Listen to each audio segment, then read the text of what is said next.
을 주고 석탄을 사갈 만큼 석탄 산업은 호황이었고 국내 최대 민영 탄광 회사 2개가 있던 사북과 고한 지역에는 광부가 되려는 아버지들이 가족과 함께 몰려들었다. 80년에는 이 산골 마을의 인구가 5만을 넘어서고 있었다.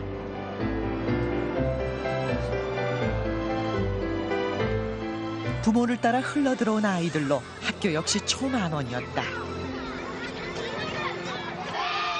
탄광촌의 낯선 풍경은 어른들은 물론 아이들에게도 당혹스러운 것이었다. 이곳 탄광촌의 어린이들은 미술 시간에 까만 크레파스 하나만 가지면 그림을 그릴 수가 있습니다. 냇물도 까맣고 산도 까맣고 아빠 얼굴도 까맣기 때문입니다. 산골바람이 이렇게 골 따라서 쫙 가니까 그냥 연탄이 쫙 날아가는 거예요, 그냥. 그러니까 이렇게 시커먼 덩어리가 쭉 지나가는 거 보이는 거죠, 그러니까. 다닥다닥 붙은 집. 맘 놓고 놀 수가 없어요. 시끄럽다는 소리가 더 시끄러워요. 처음 이사 오던 날, 처음 이사 왔을 때 오줌 누러 갔다가 공동 변소가 복잡해서 놀이터까지 간 적이 있었다. 그때 엄마가 어디 갔다 왔느냐고 물어서 그냥 놀러 갔다고만 말했다. 우리 놀이터. 탄광에서만 탄이 나는 줄 알았는데 놀이터에서도 탄이 나요. 일하는 사람은 아이들 뿐이에요. 바로 이곳에 나타난 한 선생님. 그는 강원도 오지의 작은 분교에서 교직을 시작한 젊은 교사 임길택이었다. 사북국민학교는 그의 2번째 근무지였다. 7집이 살았어요. 7집이 살았는데 화장실이 1개밖에 없어요. 들어가는 입구에. 근데 그 문이 뭐 총각 선생님들도 있고 뭐 살림하는 사람들도 있고 이렇게 사는데 문이 튼튼하지가 않아가지고 바람이 불면 열려요. 차연 선생님들도 있고.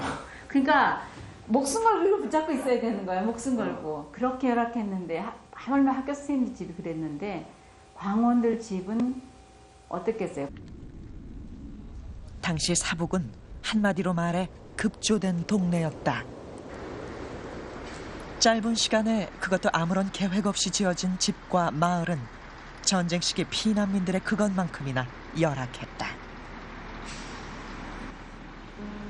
문화라는 단어조차 사치스럽게 여겨지는 바로 이 시기에 사북의 한 교실에서 작은 기적이 일어난다. 당시 시골 분교에서 초대형 학교로 옮겨온 임길택 선생님에게는 악동들과의 전쟁이 기다리고 있었다. 콩나물 시루처럼 복닥거리는 교실에서 아이들을 가르치는 일은 대량 난감하고도 힘겨운 일일 수밖에 없었다.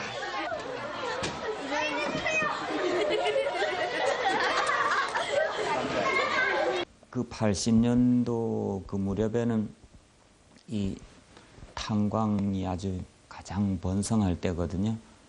아마 다 아시겠지만 사북 사태가 막 나고 이럴 때인데 한 60학급에 3,000명 가까이 됐다 그러더라고요.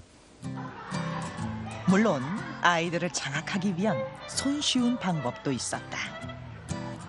1단계 미소는 금물, 절대 웃으면 안 돼. 에이, 근데 얼굴 근육이 마비되는 것 같네. 2단계 야야야야 내 밑으로 전복 꿇어. 여하튼 목소리 큰 게 최고라니까. 3단계 선생님도 정말 가슴이 아프지만 이건 사랑의 매란다. 임길택 선생님 역시 그런 경험이 있음을 고백한 바 있다. 너 그렇게 떠들면 저 남학생한테 시집 간다. 무심코 꺼낸 말이었는데 아이들이 한꺼번에 웃고 말았다. 그 아이는 부끄러움을 이기지 못한 채 그 시간 내내 훌쩍거렸다. 내 마음대로 불쑥불쑥 얘기하는 버릇 때문이었다. 교사 임길택은 다른 방법을 선택하고 싶었다. 아주 심하게 기합을 좀 받고 그다음에 선생님으로부터 회초리로 맞기도 했던 것 같아요.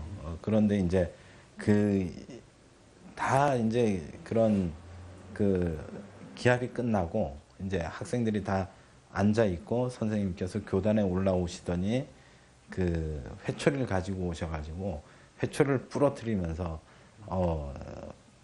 뭐 말은 자세히 기억 안 나요. 그러니까 너희들을 때려서 미안하다 그러시고, 그리고 앞으로 그 우리가 이제 이 학년이 끝날 때까지 내가 이 회초를 다시는 드는 일이 없을 것이다 하면서 회초를 부러뜨리고, 그리고서 반 아이들하고 선생님하고 다 같이 막 그 대성통곡을 하듯이 울음바다가 됐었고 이랬던 적이 있거든요. 그해 4월 광부들의 노동쟁이로 시작된 사북 사태로 사북 시내는 소용돌이에 휩싸인다. 이 일을 계기로 임길택 선생님은 자신이 가르치는 아이들과 그 아이들의 부모인 광부들의 삶에 큰 관심을 갖게 된다. 80년 4월 달에 아이들이 이제 그 사북 사태가 나면서부터라고 그래야 되겠죠. 그 아이들이 이렇게 어렵게 사는구나. 이런 부모들하고 사는구나. 이제 그게 눈에 들어오면서 아이들하고 글을 써야 되겠다고 생각을 하게 되죠. 건물이 불탔으며 더러 다친 사람도 있었다. 그러나 교실은 문을 닫지 않았고 아이들은 두 눈을 멀뚱거리며 학교에 나오곤 했다. 왜 그런 일이 일어났는지 알 수 없지만 우리들이 서로가 서로를 너무 알지 못한 채 이 세상을 살아가고 있다는 것만은 확실한 것 같다. 선생님은 아이들과 함께 그들의 이야기를 글로 담아내는 작업을 시작한다. 그 문집 만들자고 이제 선생님이 먼저 제안을 하시고, 그리고 애들이 만들자 뭐 이래 가지고 만들게 됐는데, 이제 그때부터 선생님이 저희가 특징이 이제 숙제가 없는 그 반이었거든요. 그 숙제를 내주지 않고 마음껏 놀아라, 이런 아주 자유롭게 아이들이 놀 수 있게 환경을 만들어 주신 선생님이셨는데, 그 시만큼은 꼭 써내라고 그렇게 좀 하셨거든요. 그 결과물들은 1년에 4차례 학급 문집으로 발간되었는데 2년 동안 모두 8권이 만들어졌다. 글쓰기의 원칙은 단 하나. 꾸미지 말고 솔직하게 쓰자. 안으로 숨기지 말고 자기 감정 그대로 써서 내면 그게 진짜 글이지. 뭐 이렇게 이쁜 말 붙이고 좋은 말 붙이고 그러면 그 안에 있는 거는 모른다는 거죠.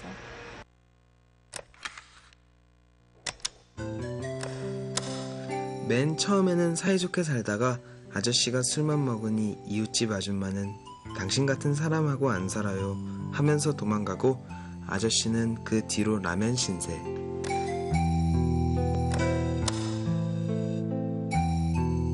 우리 아버지께서는 아프신 날에도 일을 나가신다. 아침이 되면 아버지께서 돌아와서 자리에 누워 계신다. 그러시면 나는 학교에 갈 마음이 없다.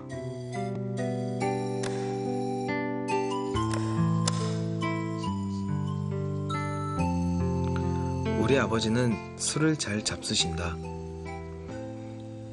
어른들은 우리 보고 커서 술을 먹지 말라고 하는데, 술 먹지 말라고 한 사람이 술을 더 먹는다.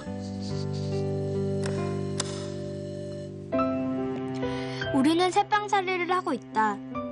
그래서 어머니는 이른 새벽부터 밤 늦게까지 탄 고르는 일을 하신다. 그래서 우리는 학교 갔다 오면 동생들과 같이 어머니를 기다린다.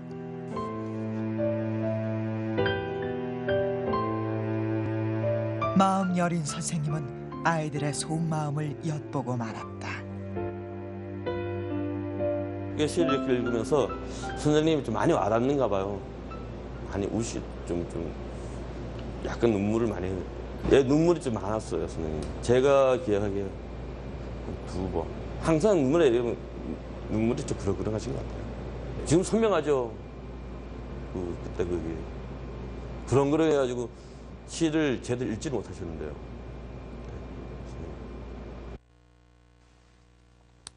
선생님과 아이들 사이에 놓여져 있던 마음의 벽도 조금씩 허물어져 갔다. 아는 거예요. 알기는. 저 사람은 나를 무척 좋아하고 나를 이해하고 우리 아버지 엄마를 이해하는구나 라고 생각하고 다가오거든요. 근데 사람이 다가가서 만나기 시작하면 어떤 얘기든지 하게 되잖아요. 책상에 앉아 그 글들을 읽었다. 맞춤법과 띄어쓰기가 형편없는 글씨로 아이들은 나를 가르치고 있었다. 그래서 그게 막 연상이 막 돼요. 창가에 서서 이렇게 해질 무렵이니까 노을 있잖아요. 노을